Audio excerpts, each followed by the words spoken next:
Welcome back to Some Days Today. This is part 2 of our interview with Tope. Let's get right into it. I think, so there is this a man's movement, right? That's, I don't know if you've heard of it. No. There's a big thing. It exists. It's a big thing. I don't want to put this out there, but I mean, it's pretty interesting. There's this documentary called The Red Pill, where they discuss like this man's movement. The idea, I'm just going to quickly describe it, and then, I'm going to go on to the point I want to make. But the idea is, it's kind of like the backwards discrimination that white people say is happening. Men are now discriminated against. Like, they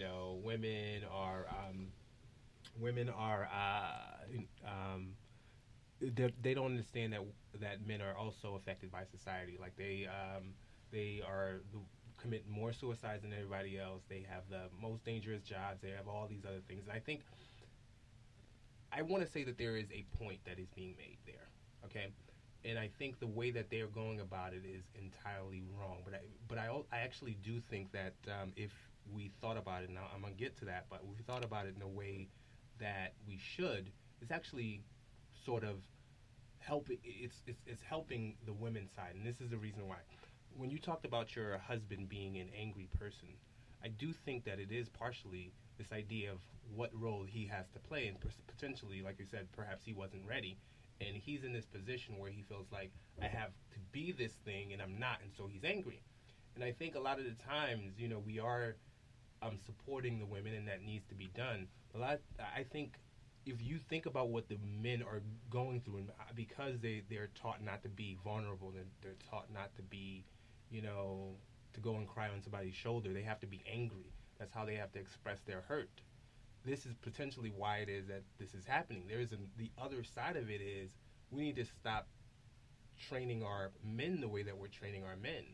And we need to allow them to be vulnerable. We need to allow them to not necessarily feel like, they have to be the breadwinners and all these other things. If you're not ready and your woman is, the one that's bringing it, be the intern. And it could be both ways. And I think I think there is a need for So if you, so let me say two things. The first thing is, every time I post something about she-yo, there are at least 3 guys on my Facebook who come up with, when is he ill? This is a running joke on my page. But when I hear about this men's movement, the only thing that comes to my mind is when people say Black Lives Matter and people say Blue Lives Matter and all lives matter. Right. The fact of the matter is, there is a demographic, there's a gender that is disadvantaged. Not to say that white people don't have issues, or white people don't get stopped by cops and, maybe, I haven't heard any, but maybe get beaten. But when you look at all of the police brutality and all of the systemic oppression, it is with black people. So I feel like when we're thinking about gender issues, we have to also think like that. Unfortunately, it is women, whether it's African American culture, Latino culture, or even African culture, it is women that have the short end of the stick. Mm-hmm.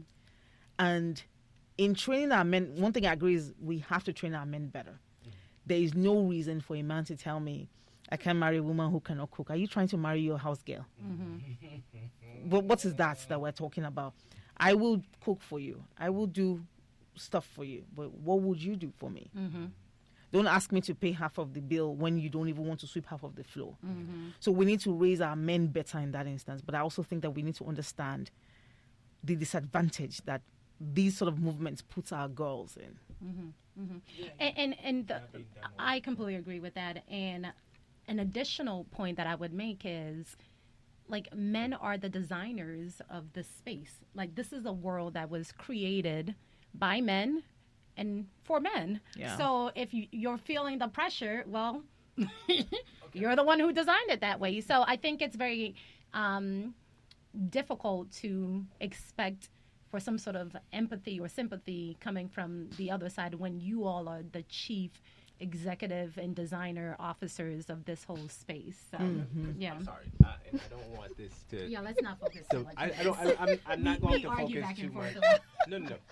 I'm going to say this piece, and then if you have something else to add to it, then that's fine. I'm not going to push on this because this is not where we want to land. But the idea that men are entirely the ones designing it, I don't think is entirely true. Let's be clear.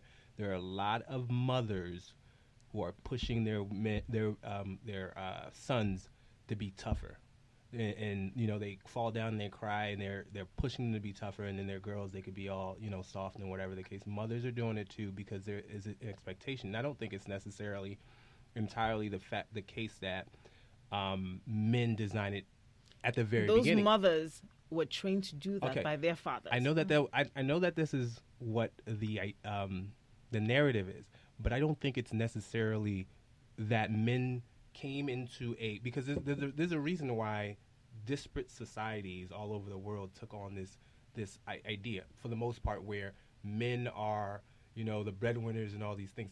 I think it is a function because we are more animalistic initially, but we are also human beings and we can think. And as we grow and as we are able to provide for ourselves, we don't have to live in the same way. But the truth is, earlier on, you needed to feed your children, and the only way to do so was to breastfeed them. I needed to go out and protect, you know, as this physically stronger person. The men had to do that.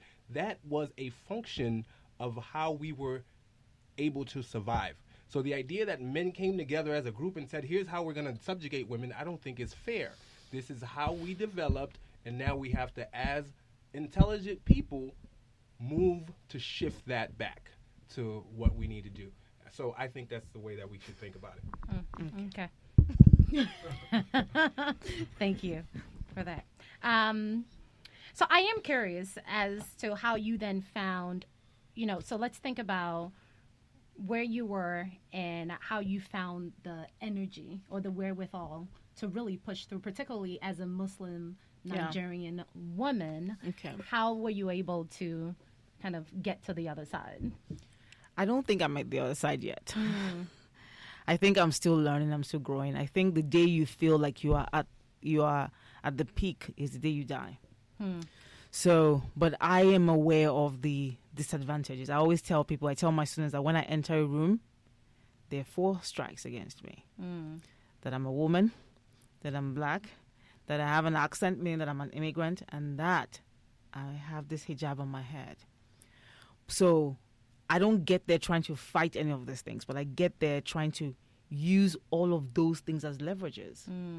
So every day I'm continuously just being who I am. For example, when the viral video went out and people started calling people, this video was viewed by some people on Facebook like 100,000 times. And I started to do a series about the backstories. So for me, it's staying true to the authentic person that is inside here and not being carried away. I always tell people, so you have 100,000 likes on a video, so how much money does that bring? Not to get carried away by any of this stuff, and not to also feel down by any situation, because there's the good side, there's also the bad side. Oh, they're going to look at me funny because I'm Muslim. But what about the opportunities that I've gotten because I'm Muslim? What about the opportunities I've gotten because I'm black, that I'm a woman, I'm an immigrant, you know? So I just wake up every day and I know that if God brings me to it, it will bring me through it. So, I mean, that's great, but how did you specifically say, this? I'm going to exit from this situation? Were you at least emotionally, maybe mentally strong and at a point where it wasn't too much of a thing and you just felt like it's time to leave? Or what was that process of becoming this new person is? So if it's about the marriage and exiting the marriage, I think I'll be a little spiritual here because I'm a very spiritual person.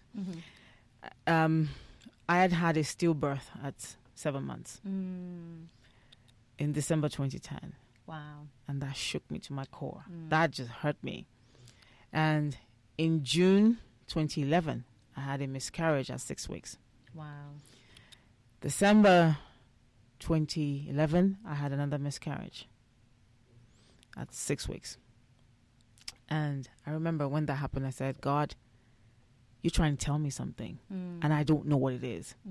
So the words I'm about to speak were my exact prayer for 10 days. I said, God, I'm going to pray and fast for the next 14 days. And I want you to speak to me in Tope language. I said, all of these things you're saying, it's angel language, and I don't understand it. I want to hear you in black and white. Should I stay or should I go? You will think that with everything that was happening to me, I should think, go, go, go, go, go. But I was still scared because I had a wedding in Nigeria that cost $200,000.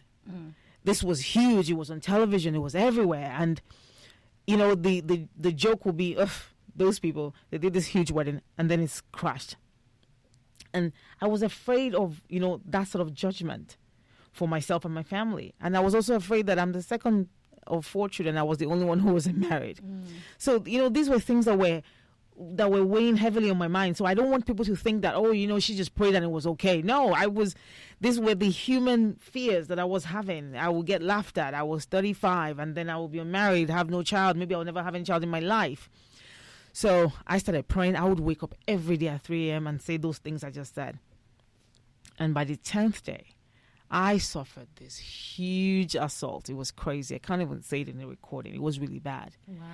And I knew that this meant go. And I always tell women, so I'm from a tribe in Nigeria, the Ijebu people, we are very tight-fisted. And I'm an accountant. So I keep my money. And so the first month of leaving that marriage, I had to spend $100 a night in a hotel in Silver Spring. 30 days, $3,000. Wow. Then I had to get another apartment that had video surveillance because I was just scared. And that was $2,200 per month. And then I had to pay the security deposit. So in 1 month on accommodation, I spent about $7,500. If I wasn't keeping money, I would not be able to make that move. I wouldn't be able to make it. So these were the things that really helped me. Plus, I think having the understanding of my parents really mattered. I was of the opinion that my dad would never want to hear about divorce. I thought, I can't even mention it. But once I made up my mind that I was going to leave, I called him and I said, I'm just going to tell you this. I'm leaving. And he said, Bismillah. That means, you know, in the name of God, just do it. Wow. So that gave me courage to, you know, push through. But it was hard. I always tell people that 2012 was a difficult year for me. It was difficult because I felt like I had failed. I felt like, you know, I tried, and why am I the only one whose marriage failed? Everybody has bad times. Why was it yours that failed? What was it that you did wrong? But 2013, I got up and I just got busy, just doing stuff. And, you know, I think that really helped me. That really, really helped me. And also the communities that I've been able to build. By the end of 2012, I went to Ohio to campaign for Obama.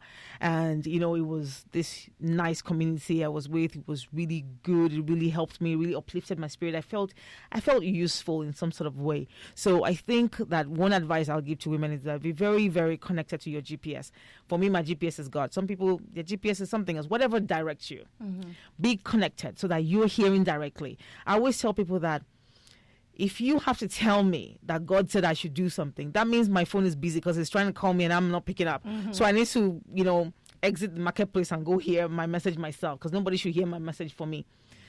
So one thing is be very connected. Be very connected. And the easiest way to get connected is to step away. Think about it. From morning till night, we're consistently, you know, wired in some sort of way. And I know Christianity and I know Islam, and I don't know any prophet in the Bible that got his revelation in the marketplace. None. So how then do you think? Is it when you are in the car and you're listening to the radio, or when you're in the office and people are cha-cha-cha-cha-cha, you know, or when the kids are yelling? At what point do you want to hear where you're supposed to go? And I think that if I hadn't woken up every morning for 10 days, I was going to do 14, but by the 10th day, I already got my answer. If I hadn't woken up every day at 3 a.m. in the morning to really pray and hear and be still, I don't think what my ex-husband did would have happened, and I don't think I would have had the courage to leave. And, finally, I would say that have the courage to understand that things don't happen to you. They happen for you. And when people say that, it sounds cliche, it sounds easy, but there is nothing tough that has happened to me that didn't come with a new purpose in my life. The first time I ever lost my job was 2008. I got to the office and I lost my job, and I was really so scared. I had a new house. I was newly married. Everything was crazy. But if I didn't lose that job and I wasn't unemployed for 4 months, I would never be doing this. I would never be here. No. If my dad hadn't died, I would never have changed my life the way I changed it. If I didn't have those stillbirths and the miscarriages, I would never have left my previous marriage. So these things are tough when they happen. They're really tough. But most of the time I say, God, let me have the patience to see what is coming. Because I know something is coming. It's for me to be hit this hard, something must be coming. So, yeah, I shared a quote with Mac today that I ran into on Instagram. God bless Instagram. There's always all sorts of gems on there. But it was, God, don't, I'm going to paraphrase because I don't remember exactly what it is, but don't keep me from difficult times. Give me the wherewithal to be able to withstand those times, essentially, right? So, which makes sense because they are gifts, right? It's what really helps to really propel you once you're able to push through that friction to get to and it will be hard until we die. It's going to be hard. That's just it. It's just going to be hard. It's supposed to be. This is life. So I'm sorry, I want to push back a little bit, please. I not only because I think that's part of how you discuss yes, but also because I know that there are other people out there who are probably like, what? Come on, man. Because I tend to be a skeptic myself. So let me just say, not that I disagree entirely, but to play the devil's advocate, what about those people who don't go through that and seem to be doing it? Who seem to be happy, just as happy, or seem to, be hitting their stride, or whatever the case may be. Like, the world is not fair. And so for you to say it's because you're going to get something, no, it's because the world is not fair. Like, and that could be what the lesson is too. I mean, the world is not fair. Nobody told you it was going to be fair. And so just because somebody else got it doesn't mean you're going to get it. But the idea, though, that it's because you're going through this is kind of difficult for people to bite. And I think that's an excellent point. So this is what I'll say to those people. Every time my students have to make a speech in class and they tell me they are nervous, I say, good. Because if you're not nervous, that means the audience is not big enough. Those people who say they don't go through hard stuff, they're the ones who are on the path of least resistance. And the path of least resistance leads to nowhere. It leads to nowhere. You can be... You really have thought about this, huh? I have. I have. When you think, my life is just good the way it is, you're not pushing, you're not reaching. You're not... If you're just walking on a level ground, there's no chance you're going to fall. It's when you're trying to climb and you keep falling and going back. That's when you're growing. So name one person. Tell me one person. Tesla, the guy, what's his name? Look, his truck, whatever, just blew up. You think that's what he would like?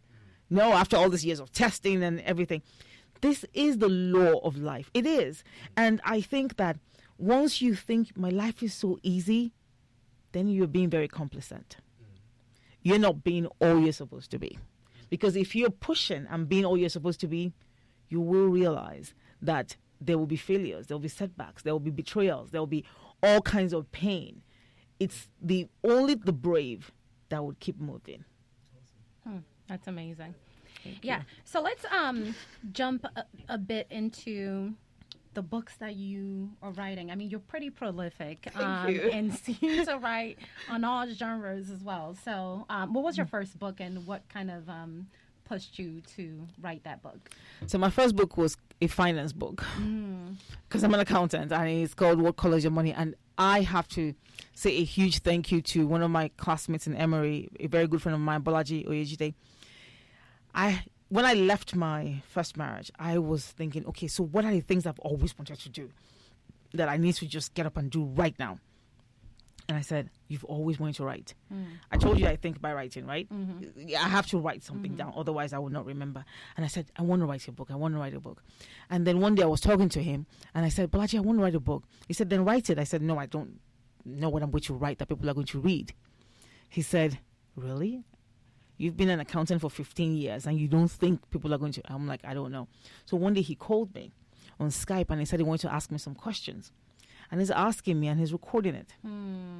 And when we finished, he got someone to transcribe, and it was this huge pages and pages and pages of books. And he said, that's your starting point. Wow.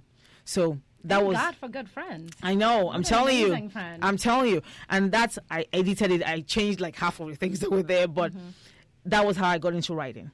The second one, Loving Cancun. This was... Now when I go on vacation, I write. But this was the first time I was doing that. So I'd gone on 3 solo vacations before Cancun. And everyone was a disaster. What made them disasters? The first one was in 2012. And I went to Charleston, South Carolina without my phone. First of all, I got to the airport in Baltimore. And I was arguing with myself, dragging my phone with myself. I wanted to put it in my glove compartment, and I'm thinking, no, don't do it. And then I said, wait, what's the worst that can happen if you leave your phone? I said, somebody might die. And then I said to myself, so if somebody dies, what are you going to do? I left it. I got to Charleston, and I was like, what is this? You should not be here without your phone. And I came back, and I felt like I didn't achieve anything. The next year, 2013, I went to Puerto Rico. And this was supposed to be the destination of my life. Remember, there was no phone. There was no company. I got into the hotel, which I can't swim, but I like water. So I'd gotten this Marriott by the beach. I stepped into the lobby. I heard like 100 voices call my name. I turned. People from Nigeria, from the U.S. Were there? And you didn't know they were? No, they were there for a wedding, a destination wedding. In Puerto Rico? Yes. I was like, God, my village people are after me. I was so sad. They were like, oh, what room are you in? Da, da, da, da, da, da. There will be a match on television, and they will call me, come down, let's watch this together. I'm like, oh my God. So that was a disaster. 2014, I went to San Diego. But that was the year my dad died. I'd lost my dad a month before. So I ended up cutting that short. I couldn't think about anything, and I went back home. But in 2015, I went to Cancun. I had just quit my job, got on the plane with all the money I had, went to Cancun. But this time around, I didn't take a camera. That was the magic. I have an insane desire to capture everything, either by writing it or taking a picture. And now I was out of my element. I didn't have a camera. Cancun is the only vacation that I remembered out of those 4. Wow. And I wrote in my book, I said, if there's anything you want your mind to remember, set up a love affair between your eyes, your mind, and that object. Be still in that moment, and you will not forget. Cancun, I remember clearly. Charleston, every other thing, I don't remember. But I was in Cancun, and I was just writing because I was bored. So I would be writing about people that were passing. I was just making up stuff. And then I said, oh, why don't I make this a love story? And I started writing about this man who came to Cancun with his son, and his son fell in love with me because the man was widowed. And I wrote all of this stuff. Wait, the son fell in love with you? Me, yes. What so about the dad? The dad eventually did because of the son. Oh, Lord. Yeah. So I go home, and I had this manuscript, and for some reason, this was August 31st that I got home. For some reason, between August and October, I was just thinking about this part of the book. So I have a whiteboard in my home office, and I went to that whiteboard and I wrote, okay, so the man in the book was 5 years younger than me. I said, I'm not marrying a child. So I said, I'm looking for a man that is 10 years older than me. So I said, 5 times 2. I said, the man in the book was a widowed guy. It was a widower. I said, well, I don't want to kill anybody's wife, so he can be divorced. I said, the man in the book had 1 son. I said, this one should have 1 daughter and 1 son. So I put it on my thing. And there's something that I wrote in my book, in Loving Cancun. I said, if your mind can conceive it, then your Lord can do it. So in September, a friend of mine called me, October, a friend of mine called me and she said, oh, you know, I went to Hajj in Saudi Arabia and I was praying for you, but I can't remember what you're looking for. I was praying for a husband for you. I said, oh, you should have asked me. Well, I can tell you. So I read out what I had on my board. She said, that is pretty specific. I said, if your mind can conceive it, your Lord can do it. She said, okay, well, you're right. So exactly 2 weeks after, a friend of mine who is Nigerian, who doesn't know the other friend, lives in Colombia, sends me a text and says, I gave your number to a guy. I said, for what? She said, you know, I called her. I said, really? You're going to give my number to a guy that you haven't even told me about? No, that's not how it works. So she was like, oh, if I tell you about him, you won't like him. I said, oh my God, even worse. I said, tell me what I won't like about him. She said his age, which was my age. 10 years. 10 years, yes, wow. my target age. Then she said, well, he used to be married. I said, I used to be married too. Did he beat his wife? She said, no. I said, we can do that. And she said, okay, there's one more problem. I said, what? He already has children. I said, how many? She said, 2. I said, their gender. She said, a boy and a girl.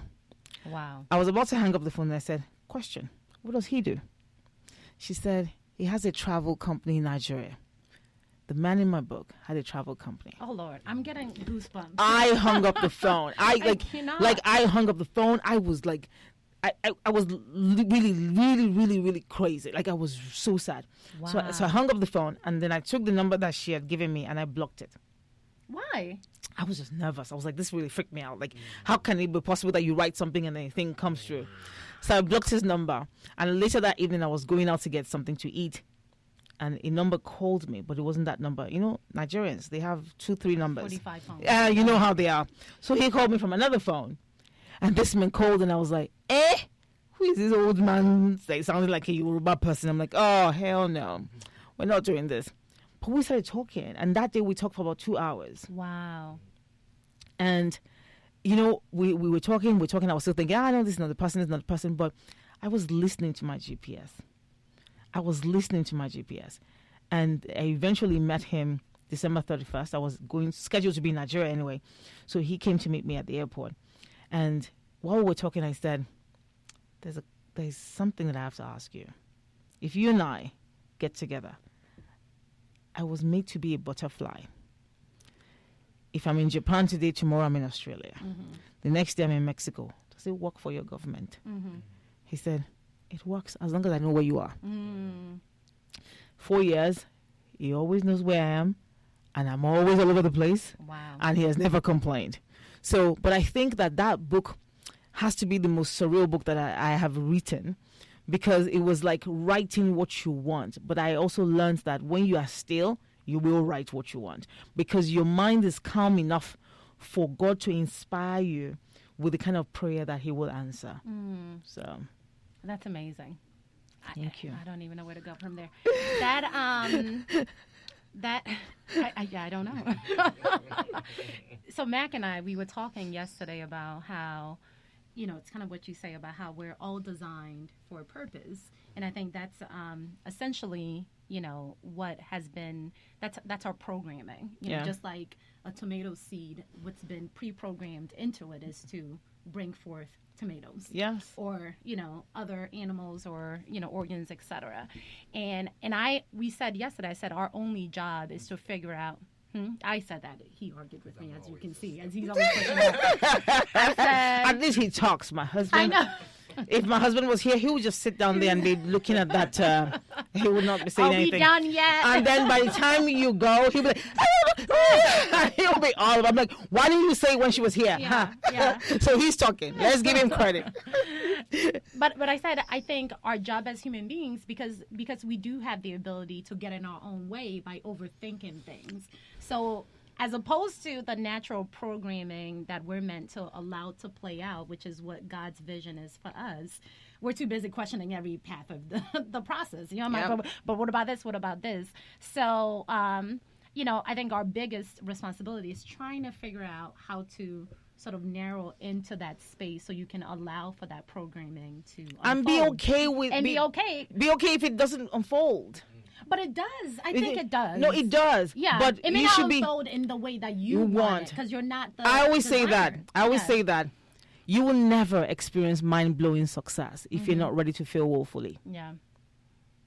You won't. And it's part of the story. It's part of the process. Yeah, and because, see, if I'm planning an event in Nigeria, I'm planning an event on January 25th. If I don't plan that event with all of my heart, then it's going to be mediocre. But planning with all of your heart means that you spend all of your money and people might not turn up. People might not buy tickets. So if you're trying to hedge, that risk that, okay, just let me not spend all of the money. Let me not pick a hall that is so expensive. Let me not, cater food that is this level. Let me not do this. Let me not do that because people might not show up. You will plan a mediocre event and you will not succeed. So you have to, you must be ready to fail. I have to be ready to write this book, put it out there, and nobody should buy it. Do this podcast with all of my heart and nobody would listen. Or people would be like, what was she talking about? That has to be good. Otherwise, you would never do things from that part of your heart where there's no fear. You would always want to, please people or please yourself, and you will give less than. So, and it's also what they say, what you meditate on becomes your reality. So you're essentially bringing forth that which you're most scared about. I have to tell you, I have to tell you how much I agree with that. So this is what I do. If I want to do something, I'll buy a dress for it. So the first time this happened to me was in 2014. I was in. Sorry. I was like still processing the thought before. And what did you agree with? I'm sorry, I know. What you meditate on becomes eventually is manifested. Yeah. So in 2014, I was in Saudi Arabia. I was in a city called Medina, and my friend who was also from the U.S. we were sitting down waiting to go to a holy site. It was about 10 p.m. at night. So we're waiting for the person who would take us to this site. And we were sitting down on a slab in the hotel. And I saw this mannequin and it had this gold dress in it. And I said to my friend, Rashid, tomorrow, when this shop opens, please come with me. I want to buy that dress. It was fabric. She said, that's a wedding fabric. I said, exactly. I want to buy it for my wedding. She said, really? You don't have a boyfriend? You don't? I said, what does that have to do with anything? She fell on the floor, like she fell to the floor and started laughing. She's like, you're crazy. I said, look, by the time the dress comes back from the designer, the husband will have come. But I cannot be caught without the dress. So she came the next morning. She was like, are you really seriously doing this? I said, look, just come with me. So we bought the dress. We go back to the U.S. I sent it to a designer in Senegal. The dress came back to me after I came back from Cancun. Wow. And then I wore the dress on my wedding. And when I had a 5-minute wedding in an Arab mosque in Laurel. And it was right after a regular Jumat service. So I had worn the dress, but I wore a black robe on it. And she was sitting beside me because she also lives in Laurel. So when the wedding was about to start and I removed the black robe, she was like, oh my God, are you serious? I was like, I'm telling you. So I have to be ready to buy that dress, knowing that no husband will come. But what you really meditate on comes true. When in 2014, when my dad died, I came back and I do not spend money on luxury stuff. I do not. So, but I wanted to make myself happy. So I went to this person who was selling designer dresses and I bought this dress for $400. It hurt my brain. I was like, $400? What is this nonsense? So as I was going home, I said, okay, so this did not bring your dad back. And you bought this $400 dress. I do not buy $400 dresses. I do not buy $400 anything. I do not. So I was like, so what are you going to do with this dress? I said, well, I'm going to wait to the White House when President Obama invites me. That's what I said. So I put the dress Did you know President Obama? No. But you were expecting an invitation. Hey, I had a dress, a $400 dress. What was I supposed to do? There was no other. There was nowhere else I was going to wear that $400 dress to. So I put it in my closet. And 2016 came, and President Obama was leaving. So I wrote to a friend who works at the State Department. Thank God you guys are American, so you know that the State Department is not the White House. So I wrote to a friend who works at the State Department. I said, the title of the email, please do not laugh. In the body of the email, I said, I know that the president, every president, well, except for this one, every president invites Muslim members of Congress and Muslim ambassadors to the White House to break their fast on one night during Ramadan. Can I come? She wrote back, ha, ha, ha, ha, ha. First of all, I do not work in the White House. Secondly, you are not a member of Congress or an ambassador from a Muslim country. So I'm not sure how we're supposed to do this. I said, well, it's okay. So I went to Nigeria. I was in Nigeria for Eid, for Ramadan and Eid. I was supposed to come back from Nigeria 2 days after the Muslim holiday. So, of course, the fasting has gone. The president has done his iftar, the breaking of fast, except that I got an email. The president and the first lady hereby invite you to the first ever end of Ramadan party at the White House. So how did you get an invite? Ha! You better speak it. What? You better speak this thing. And he decided to invite about 100 Muslim Americans. Who was on the list? Me. But the only problem, they said dress code, business casual. I said, they must not know about me. I have a dress. I got to the White House. We're like 100 people trying to clear security, and I'm the one that is just dressed up like in a ball gown. Look, don't think it. No. I'm sure Michelle was looking at you like, listen, you're not about to come up in here. I was just besides myself. But truly, it's a funny thing, but wow. The truth of the matter is that I spoke the reason for that dress into its life. And I said, for this dress to be $400, there's only one place it's going, and that's the White House. And we have to understand how powerful our thoughts are, how really powerful it is, especially when it is not intercepted by fear. So, wow. That also reminds me of something, because I've been getting a lot of sort of just ideas recently. And that whole notion of how powerful your thoughts are when it's not intercepted by fear, for me, represents, I feel like if you are able to conjure something, that's the universe telling you. It doesn't matter how big it is. Yeah. Doesn't matter even how unreal it is when, with respect to your current reality. Yeah. The idea that it's a thought that's now entered your mind means that's exactly it can what happen. Is meant. I think it's meant for you. Yes. Because otherwise, why would that be there? Yep. So I've also been trying to, in the process of trying to understand what my purpose is, lean into those random ideas that seem to come out of nowhere, and look to explore them. So that's amazing. Thank you. Wow. Let me ask a question.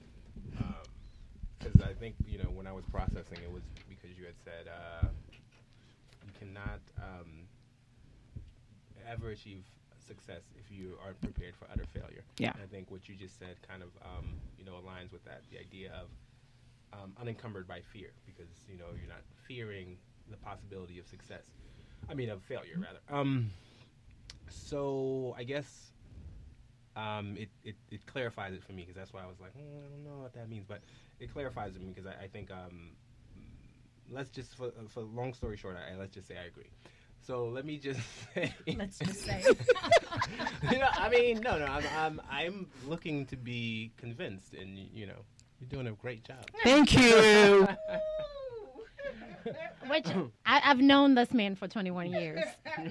He's never been convinced of anything. Believe me. It is not true. It has some Nigerian in there somewhere. It has some Nigerian in there. Yeah, and the Nigerian is in there. Slave. Nigerian. But, No. I mean, obviously, I've been convinced, right? That's how my thoughts grow. Yeah, but I meant anything I say, but you're right. Go ahead. Not true. But so what I want to. Okay, so how?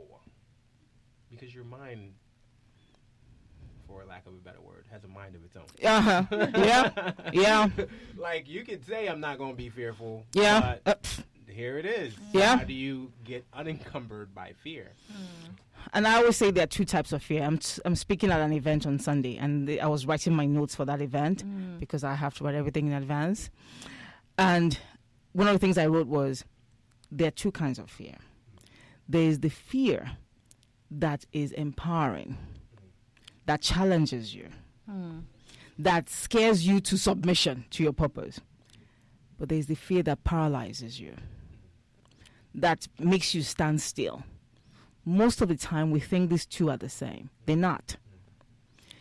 If you're not afraid of something, it's not big enough. It's not big enough. It is not big enough. Like I said, I want to do CEO in Silicon Valley in 2020. I do not know anybody in any of the tech companies. None. Nobody. And I want to have a sponsored gathering of women of color. And I'm scared of it. Every time I've said it now, and I'm scared of it. But the fear I have is going to push me to think about it day and night and to do it. And if next year ends and I am not able to do it, okay, but it's not going to be that fear stops me from saying you can't achieve it. So don't worry. But we always think that is the second kind of fear that we feel. Every time we feel afraid, we feel like it's the one that makes you stay stuck. But it can't be. It mustn't be. And we have to be able to fly with our fear, walk with our fear. I am the kind of person that I'm always afraid. There are only 2 times in my life that I'm not afraid. Only 2 times.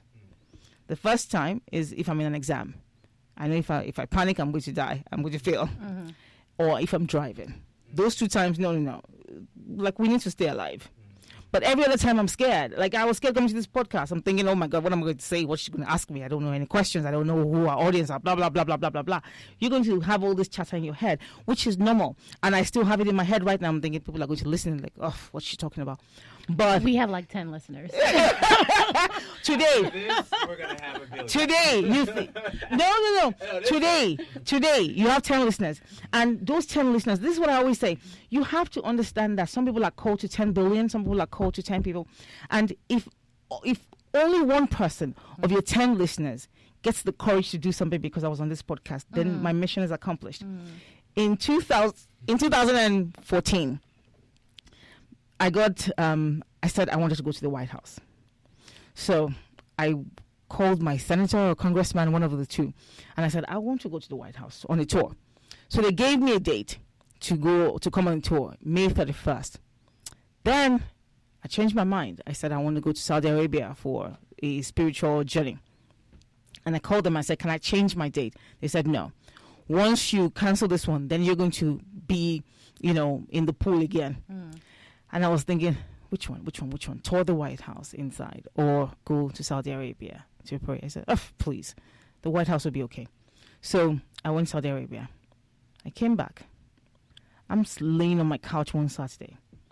And I just checked my email. And the email said, you've been invited to meet with senior administrative officials at the White House. What is going on? to set the agenda for Obama had this U.S.-Africa forum that he invited all the African presidents to set the agenda for the U.S.-Africa thing. I was like, really? Of course not. So, and then they said, submit the security form. It had my social security number. I had to put my social security number, my date of birth. I'm like, oh, really? You don't even know I'm from Nigeria. I don't have time for this. You want to 419 me? No, I'm not doing that. No, you want to steal my identity. So I closed it. On Monday, I got a reminder, you haven't submitted, and the meeting was on Wednesday. Wow. So I called the White House Office of Public whatever, and they said, what's your name? I told them, I said, oh, you're on the list. There are 30 people coming to this meeting. You're one of them. Wow. So I got into the White House. First of all, I'm scared of dogs, really scared of dogs. So the fourth security into the White House is a dog, and you. I looked that dog in the eye. I'm like, I'm going into this White House, with or without you.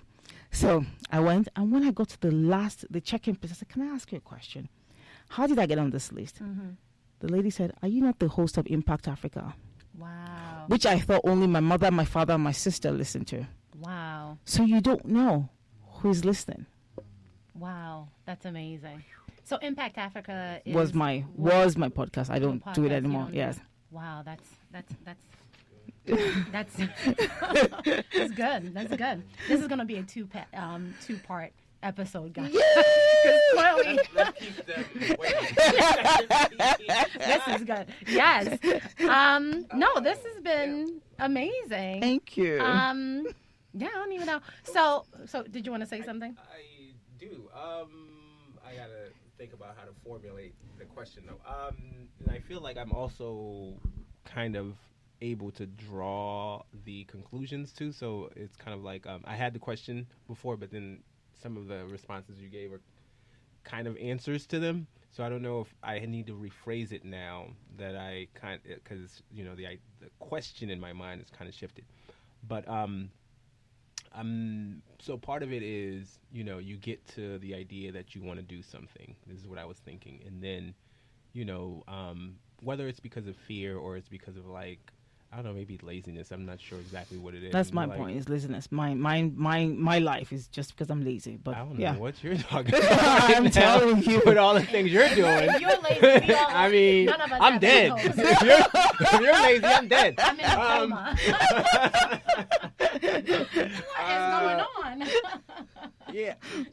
And maybe it is fear or whatever it is, but you get excited about something and then it's the first few times you go and do a whole bunch of things and it's I just want to sleep. So how do you combat that, I guess? Oh, that is a real fear. I promise you. So if you see my to-do list, I always have pages and pages and pages of to-do list. And after a while, I'm like, really?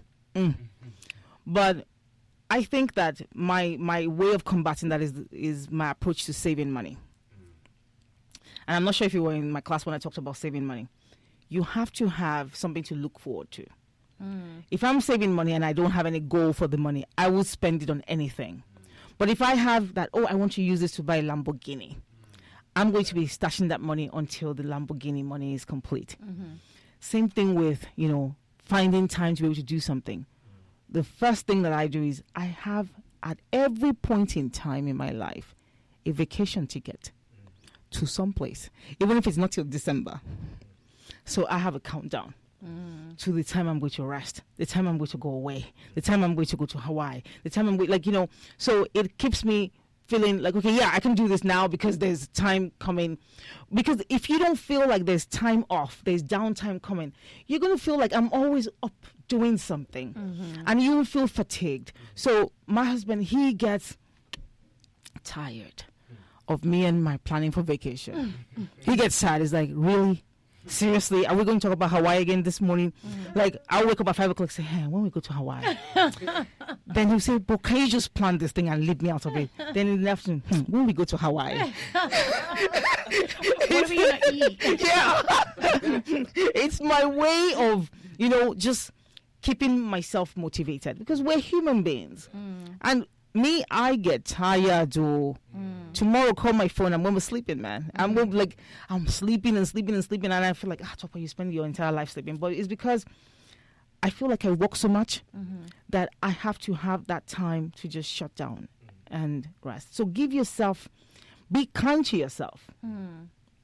Be kind to yourself, and remind yourself again that you are not God. Today, I finally did the brave thing of removing red receipts from my WhatsApp. What's red receipt? So if you send somebody a WhatsApp and you don't remove red receipts, they can know when you've read it. You have that? There's an option for that? Yes. Oh, I'm going. And I never. Yeah, it's like the 2 checks. No, the 2 checks that are green. Yeah.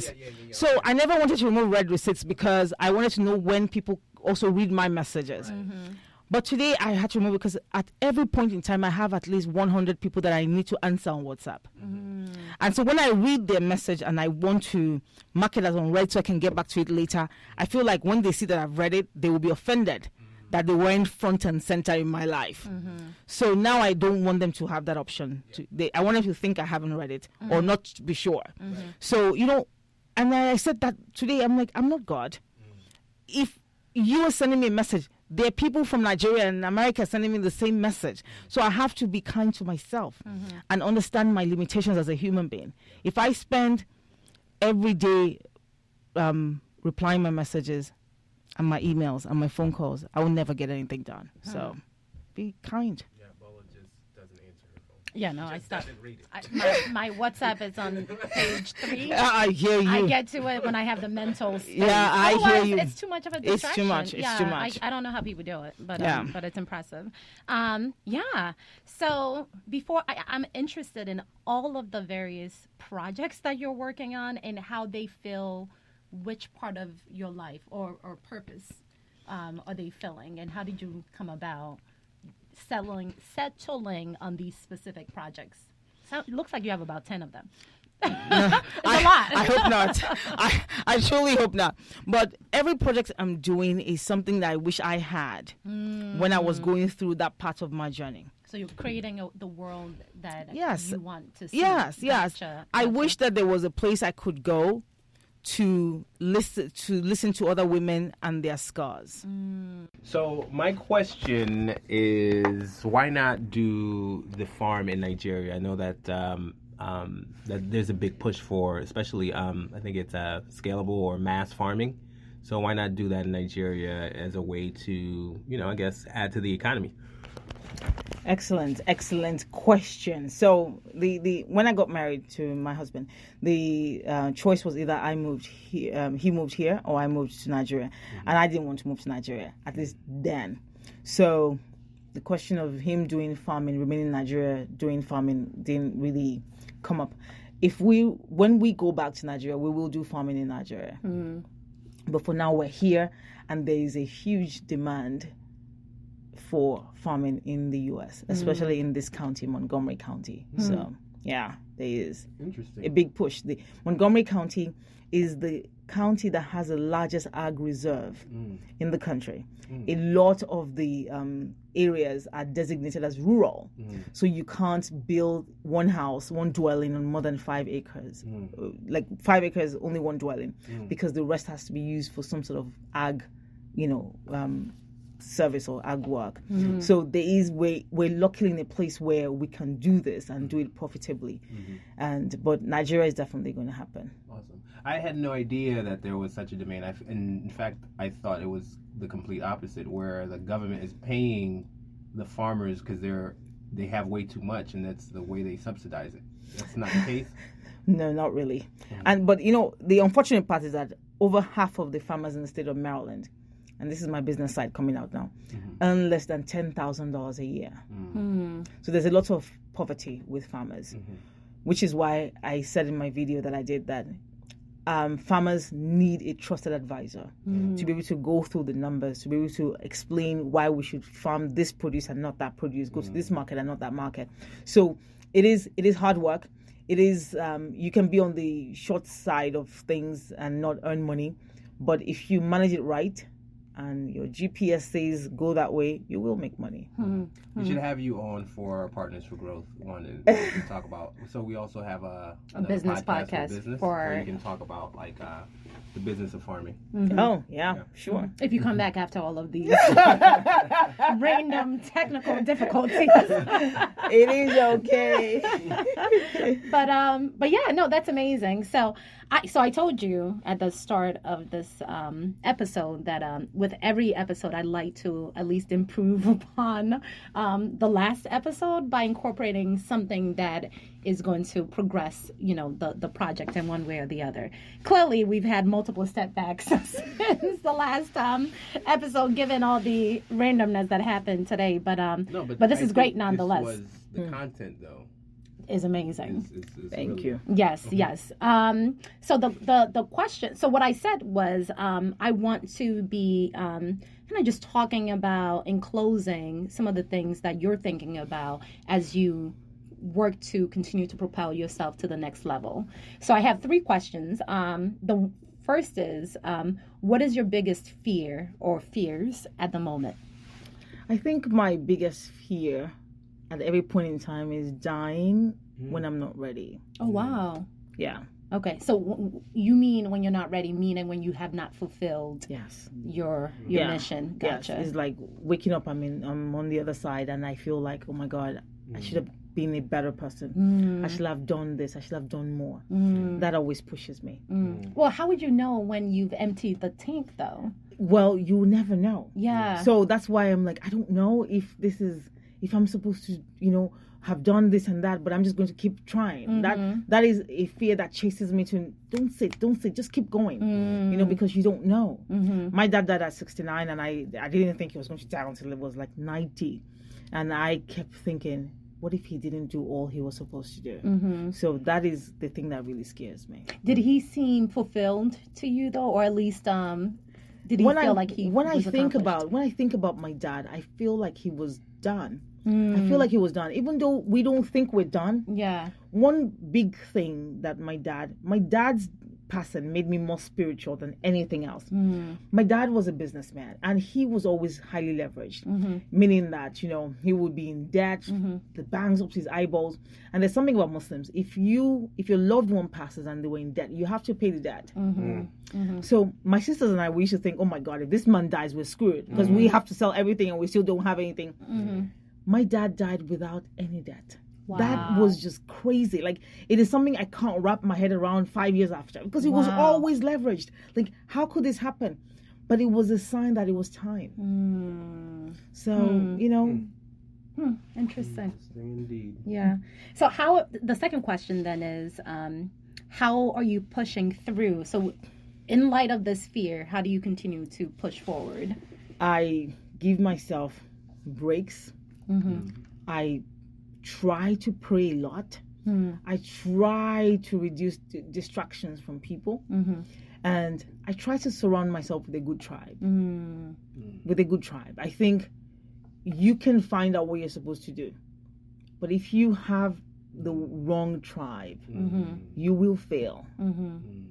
Because you'll be living somebody else's experience. You'll be the copy of somebody else. And so I'm very, very particular about who I spend time with, where I spend time with them, what I do.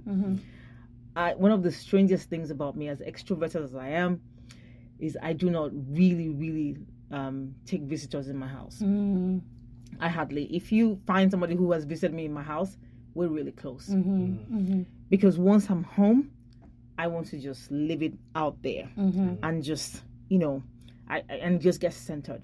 So I try to, give myself that free space away from everything else and all of the things I'm doing, because I have a lot of social interactions with people. And I think that is good. People give me energy, but you don't know how low on energy you are until you spend time with yourself.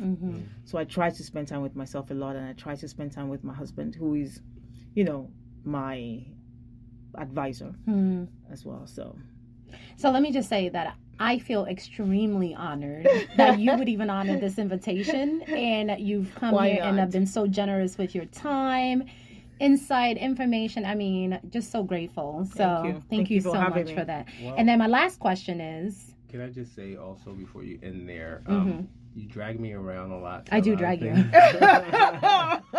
Sounds like my husband. He sounds like my husband now. Let me tell you, a lot of times, he's always for the better. It's always for the better. You come out on the other side and you say, you know what, that wasn't bad.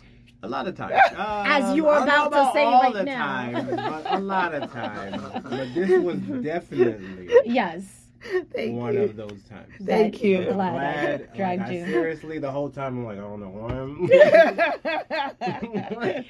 and so, I'm glad I'm here today. Thank you. I'm glad. It's nice to meet you too. Oh, thank you.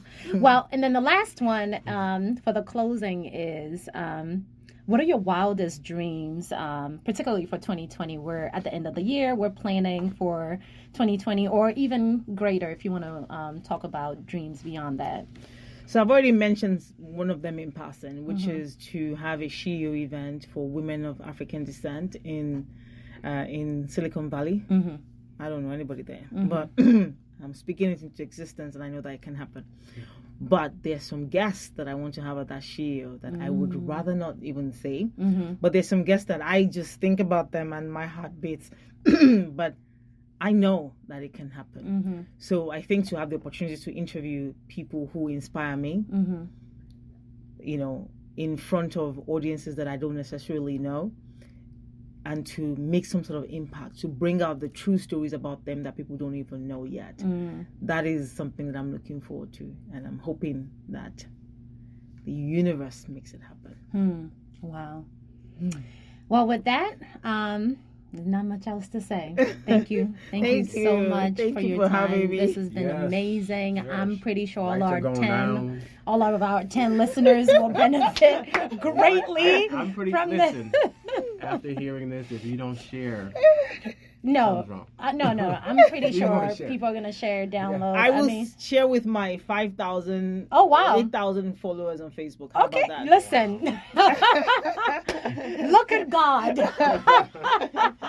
At least I have 5,000 friends and about 3,500 followers. Oh, wow. So I will share with them. Oh, thank you so much. Thank you so much. You're so, welcome. well, I mean, it's nothing else to say. Thank you so much for listening to this podcast. Here's the tagline, and this may be in poor taste after this. After this amazing uplifting, but this is who we are, a little ratchet. Meg, I'm gonna let you close us out because I don't even feel right saying it. I mean, I Thank can't you be for saying that listening. in front of a I know, lady, this is so a woman. upsetting. I don't even know whose idea was it to come up with this tagline. You. When you said that, I was like, okay, I guess that's what we're doing. All right. Well, go ahead. Thank you. Take us out.